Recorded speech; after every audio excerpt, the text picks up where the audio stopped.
There's a very special place you can visit anytime you want to. A place just for kids and friendly little airplanes. The world of JJ the jet plane and his flying friends. Don't miss JJ's first flight. You'll see Herky light up the night sky and get a bird's eye view of old Oscar's daring dive. Whoa! You'll follow Tracy through an endless rainbow and go with Big Jake and JJ on a high-flying piggyback ride. In Tracy's handy hideout, you'll meet Lucky. They call me Lucky.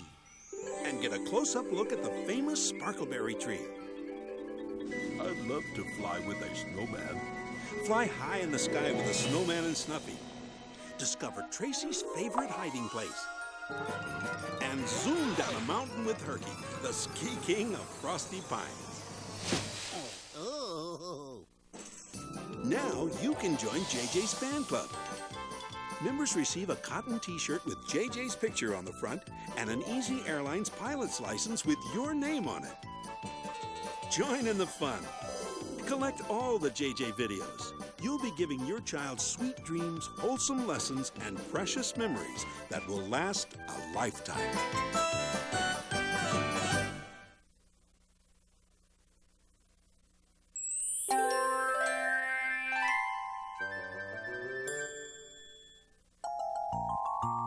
Way down in Terrytown, there's a special way to get around. It's the only way I've ever found to play above the ground. Zooming along the treetops, zipping way up in the sky. Zigging and zagging, forgive me for bragging, but gee how I love to fly. Zooming along the treetops, zipping way up in the sky. Zip, zip, zoom-a-loom, zig-zag, zig-a-zoom, gee how I love to zip, zip, zoom-a-loom, zig-zag, zig-a-zoom, gee how I love to fly.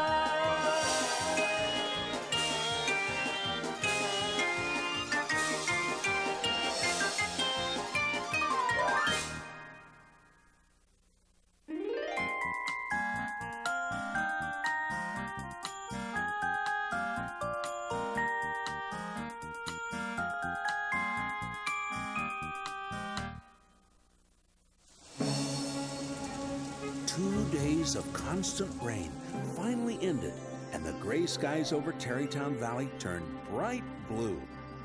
JJ was happy as a hummingbird to see the sunshine. He rushed out of the hangar and gazed across the valley. There, looming above the horizon like a gigantic Ferris wheel, was the biggest, brightest, most beautiful rainbow he ever saw. JJ gasped at the magnificent sight. Wow! Old Oscar stopped to admire the view, too. Well, and how? He crowed. It looks almost close enough to touch, doesn't it, Oscar? The little jet said. Sure does, Agreed the wise old plane. but the fact is, it's just an image in the sky. It may look close, JJ, but believe me, no one can touch a rainbow. If it looks close, it must be close, JJ thought. I'll bet I can touch it. And he decided to prove it. Although JJ was supposed to be studying his flight plans, he sneaked behind the hangar and took off without anyone noticing. I'll get there and back in plenty of time for my training flight, JJ told himself. They'll never even know I went away. But after 15 minutes of fast flying, he was no closer to the rainbow.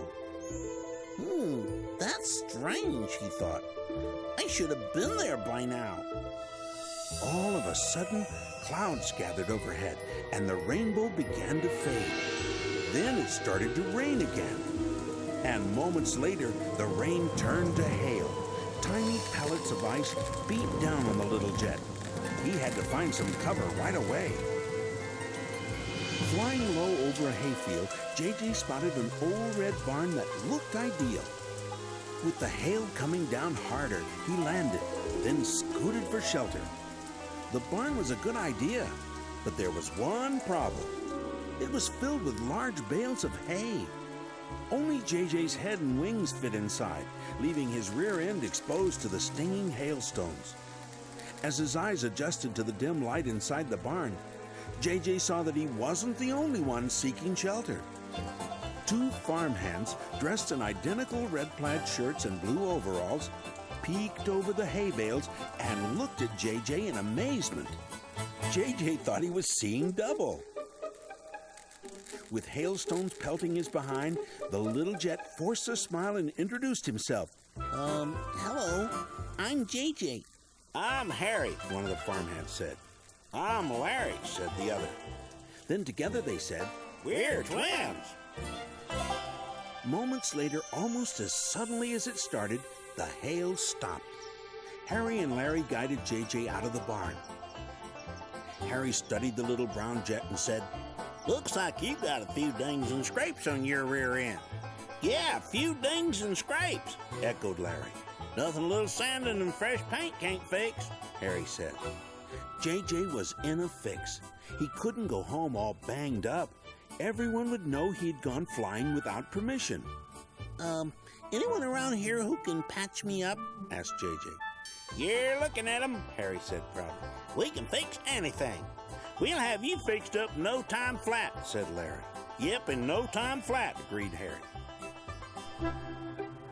The tinkering twins wasted no time.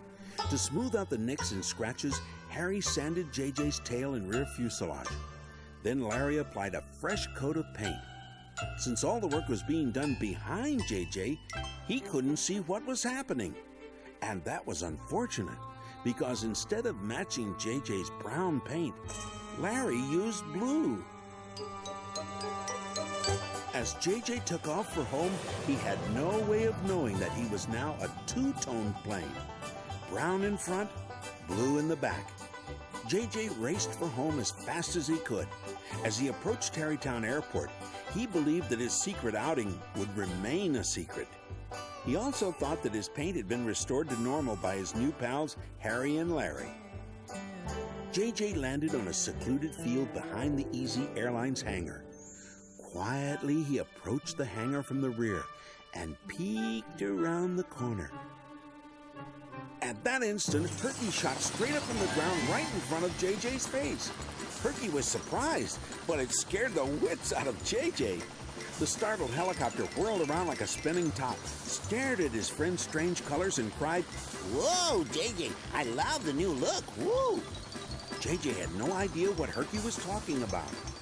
Standing at the head of the runway, Easy O'Malley watched as the two-tone plane drew near. Great day for flying, isn't it, Mr. O'Malley? JJ said with a nervous laugh. The airline owner studied the little jet's silly paint job and asked, Anything you need to tell me about, JJ? Tell you about? No, can't think of anything in particular, JJ stammered.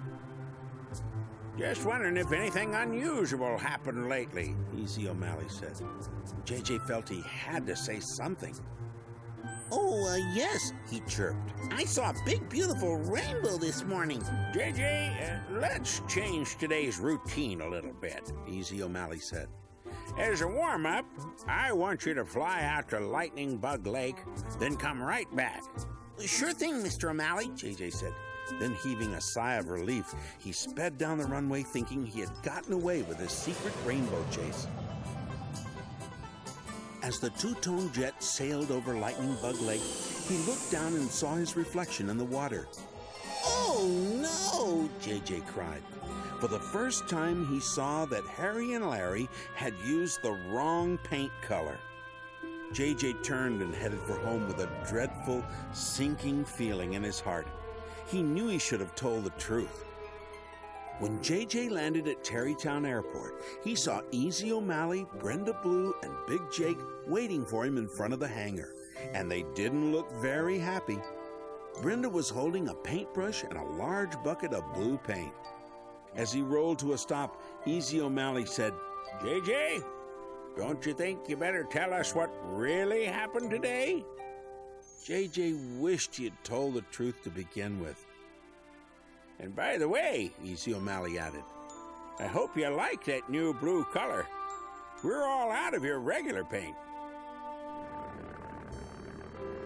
Late that afternoon, JJ told Big Jake all about his strange day. I really made a mistake, didn't I? JJ said with a sigh. Big Jake looked at the little blue jet with understanding. It's never a good idea to take off without telling anyone, JJ. It's dangerous, and we worry when we don't know where you are.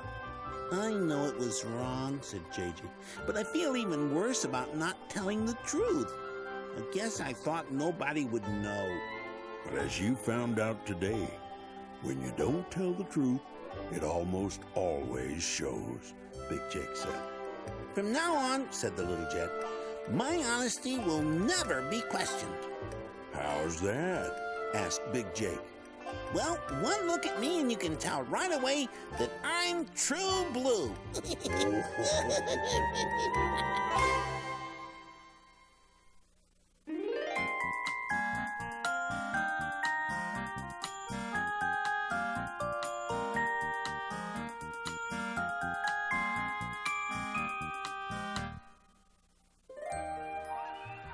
One crisp autumn day, in the blue skies over Tarrytown Valley, a train of 7 Canadian geese was sailing south toward their winter home. From inside the hangar at Tarrytown Airport, old Oscar admired the grace and beauty of the birds in flight. None of the other planes at Easy Airlines noticed. They were too excited about what was happening on the ground. In a few moments, Easy O'Malley would announce the winner of the Why I Want to Fly in an Airplane contest. The planes gathered round the control tower, where Easy O'Malley stood holding the hand of a little girl. It gives me great pleasure to introduce Jennifer, the winner of our contest, the airline owner said. And as our winner, she gets to fly in any plane she chooses. All the planes smiled their most charming smile for Jennifer. Each hoped to be the one that she would choose. Big Jake thought he would be picked because he was the biggest and strongest. I can take her higher than any of the others, he reasoned. Surely she'll choose me. JJ thought he'd be chosen because he was a little plane, just the right size for Jennifer. None of the others can do a double backward somersault, he said to himself. She's bound to pick me. Tracy thought that Jennifer would probably want to fly in a little girl plane. We have the most in common, Tracy told herself, and Jennifer will love my cartwheels. I know she'll pick me. Perky was sure he would be selected because he could do all kinds of neat tricks. She'll have lots of fun flying with me, he thought. Snuffy believed that he'd be the one because with him, Jennifer could write messages in the sky to all her friends. And Savannah was certain that she'd be picked. After all, she was the fastest, most famous plane in the fleet. Jennifer had to make a tough decision. Each of the planes had something special to offer. She studied all their faces, then turned and pointed toward the hangar where old Oscar was taking a nap. There's the plane I want to fly in, Jennifer said. Old Oscar was right in the middle of a pleasant dream. And in his dream, which seemed very real, he was leading a grand parade of airplanes through the sky. All of a sudden, JJ's voice echoed in his head like an alarm bell. Oscar, Oscar, wake up, wake up! The antique plane opened his eyes with a start, and what he saw was alarming. All the other planes were rushing toward him. He didn't know what to think. Congratulations, Oscar, JJ cried. You've been picked by the winner of the contest. Contest? What contest? Old Oscar was confused. Well, what happened to the parade? Parade? Said JJ. What parade? Never mind, muttered the old biplane. I must have been dreaming. Old Oscar felt like a beloved king as he was escorted to the head of the runway. Perched in his cockpit was Jennifer, who sat on a pillow so that she could see over the top of the instrument panel. Old Oscar was delighted to be the plane that Jennifer picked. Just before taking off, he looked at Savannah and winked. I guess it's age before beauty this time, eh, Savannah? Then the spry old-timer revved his engine, chugged down the runway, and took off for the sky. As the other planes watched old Oscar circle the airport, JJ said, Big Jake, why do you think Jennifer wanted to fly with old Oscar? I couldn't tell you, JJ, Big Jake said.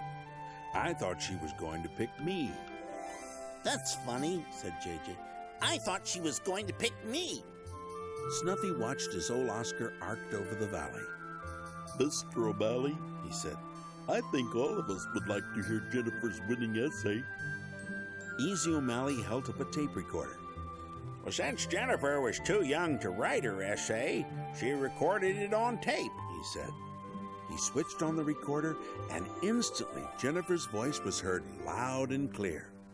Ever since I was small as could be, I knew just what I wanted to see. I would dream of the wide open sky, and of what it would feel like to fly, to soar like a bird in the air, and to see what she sees from up there.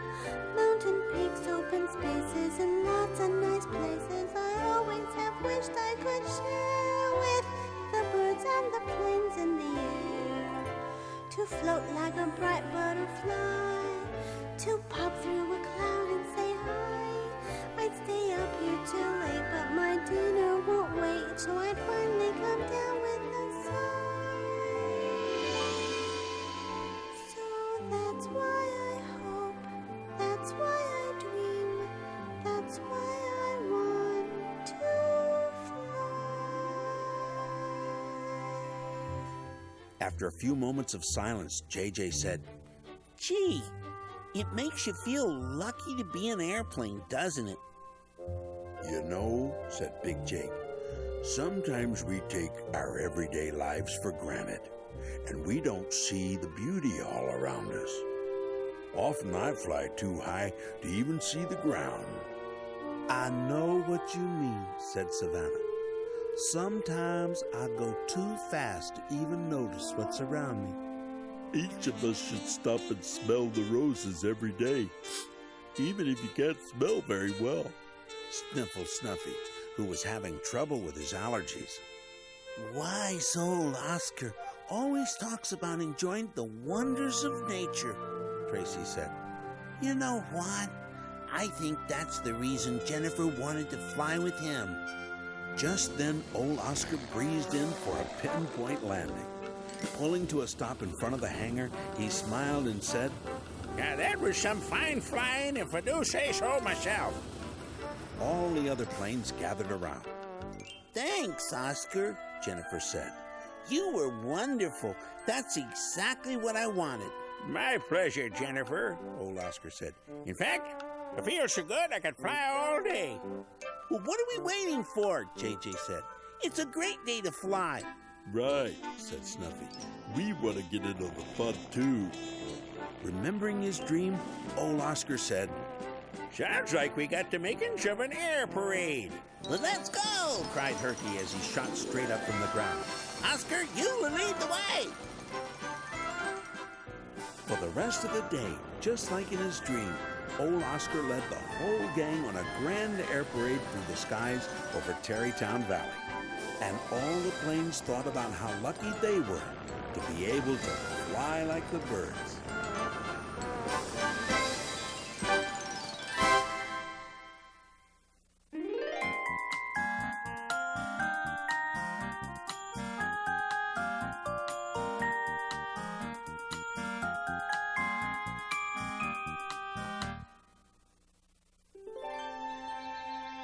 Just before daybreak, Snuffy was getting ready for a very busy day.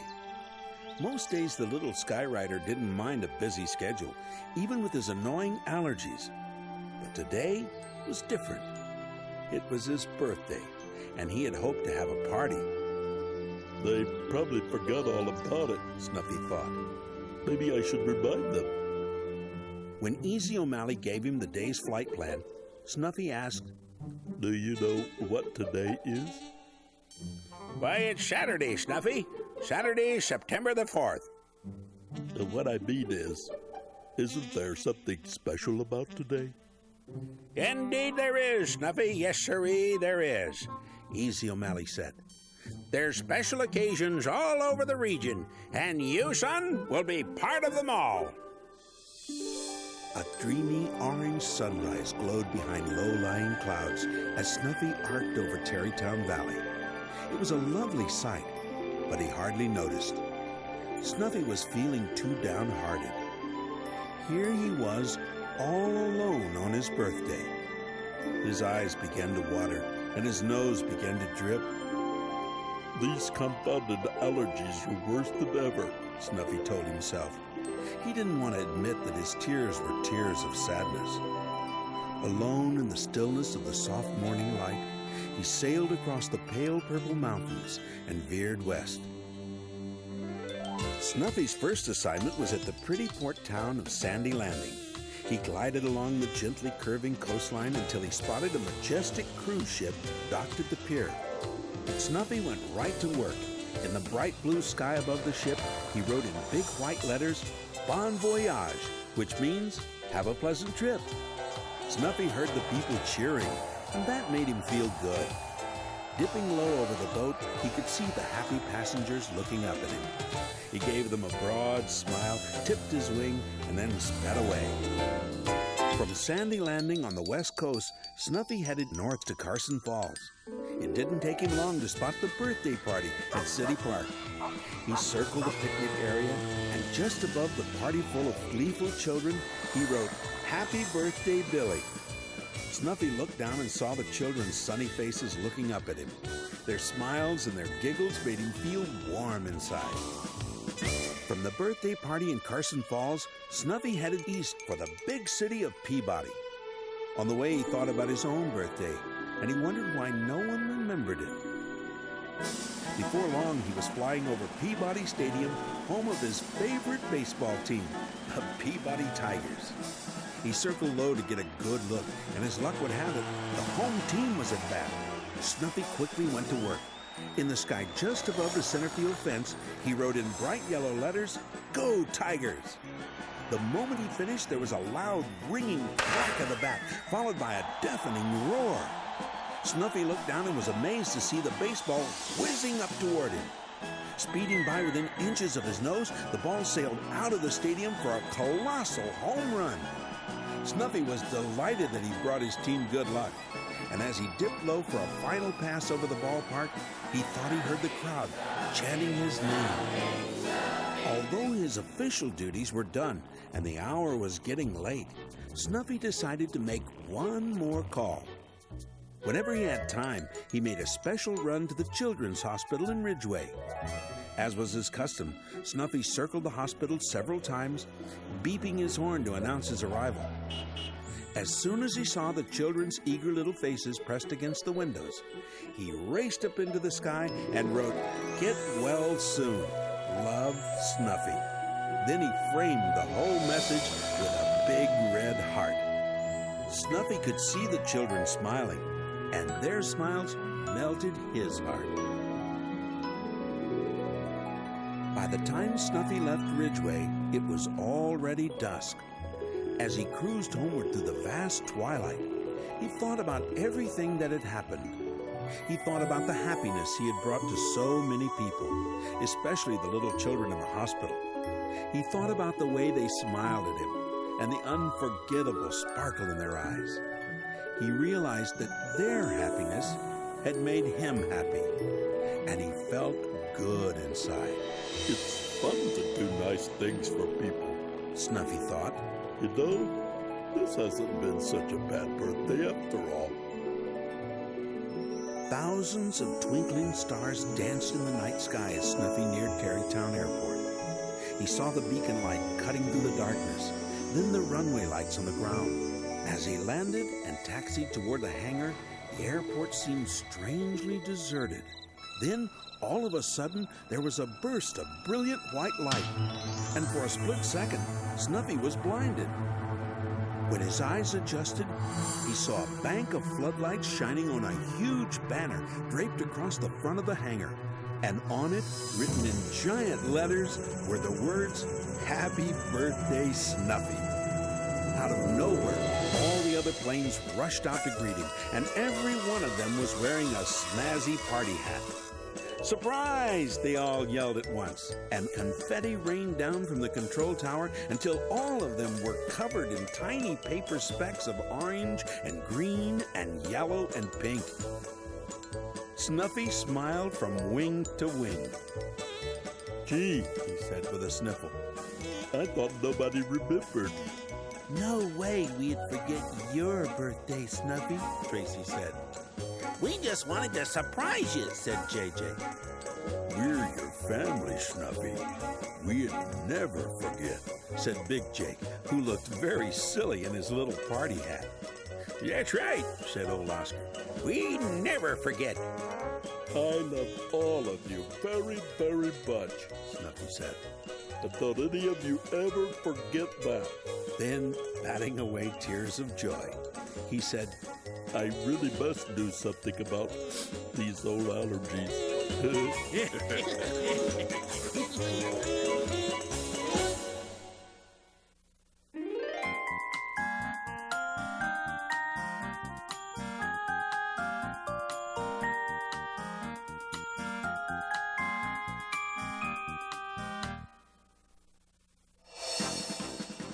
Tracy was working harder than she had ever worked in her life. In only 2 days, she would compete in the Junior Olympics with the best young planes in the world. Her event, the 10-mile sky slalom, was a demanding test of speed and balance across a tricky, twisting obstacle course of buoys, rings, and hurdles. With the help of Herky and Snuffy, Tracy trained every day from sunrise to sunset. All the hard work kept Tracy's mind off of Savannah, her dearest friend who had been away from Tarrytown for almost 2 weeks on a business trip. But in those still autumn nights, just before the Sandman tiptoed across her weary eyelids, Tracy would think about Savannah and about how much she missed her. And in her dreams each night, she and Savannah were together again. And life was an endless summer, light-hearted and carefree as a butterfly on the wing. At daybreak the next morning, Snuffy was already drawing Tracy's obstacle course in the skies over Tarrytown Airport. It was Tracy's last chance to practice before the big meet, which was now only 1 day away. She rolled to the starting line at the head of the runway. Coach Herky hovered directly overhead, barking last-minute instructions. Don't forget sharper turns at the right side buoys, he said. And keep your nose up on that last set of rings. Easy O'Malley held a stopwatch to time Tracy's run. JJ, Big Jake, and old Oscar came out to cheer her on. Herky counted down the start of Tracy's race against the clock.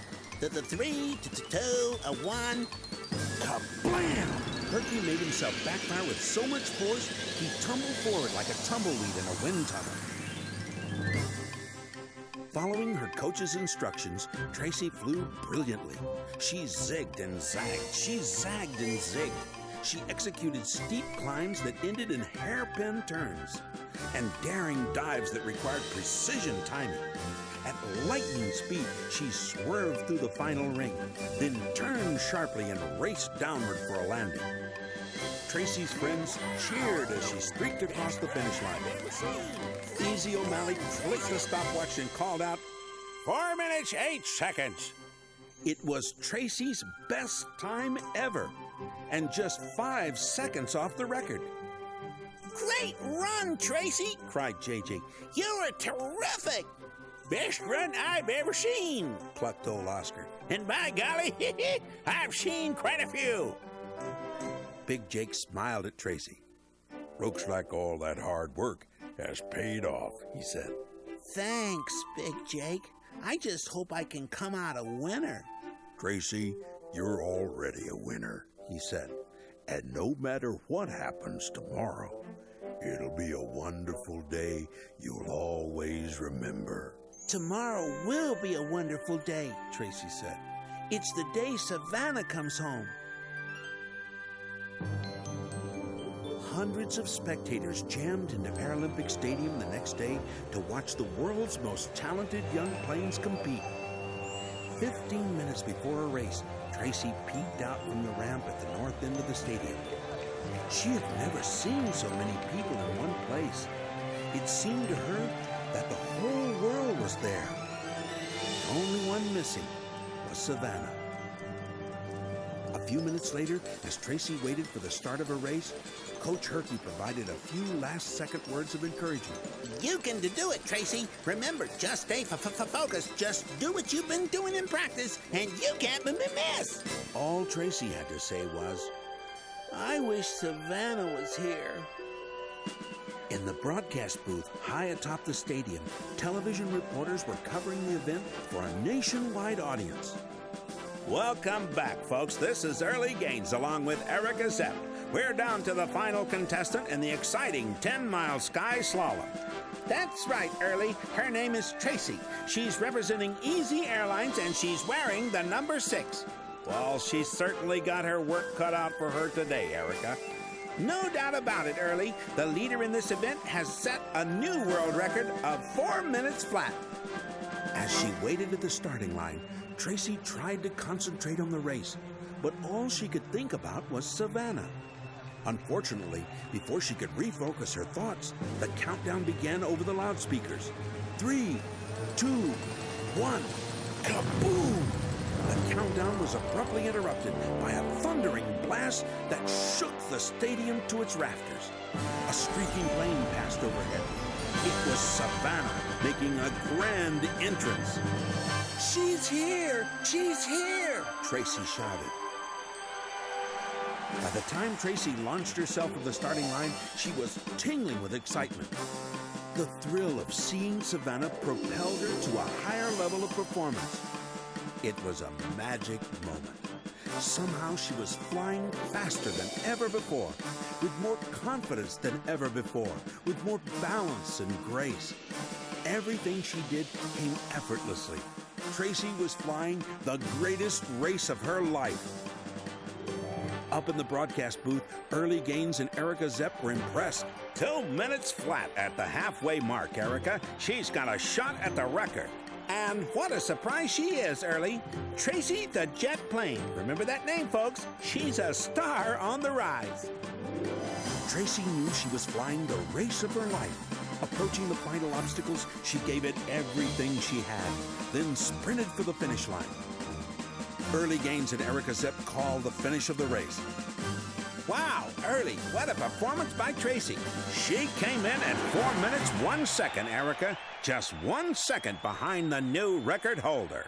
That's good enough for second place, Early, and it means that Tracy wins a silver medal.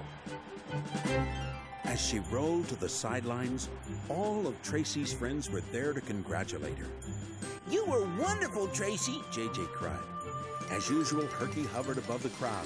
Way to go, Tracy. You made your coach very proud. All of us are proud of you, Tracy. Big Jake said. Then from behind the crowd, a soft southern voice said, "Yes, very proud indeed." The crowd parted, and there was Savannah smiling sweetly at Tracy. Bursting with joy, they rolled toward each other. Gee, Tracy said with a sigh, this would have been a perfect day if only I had won.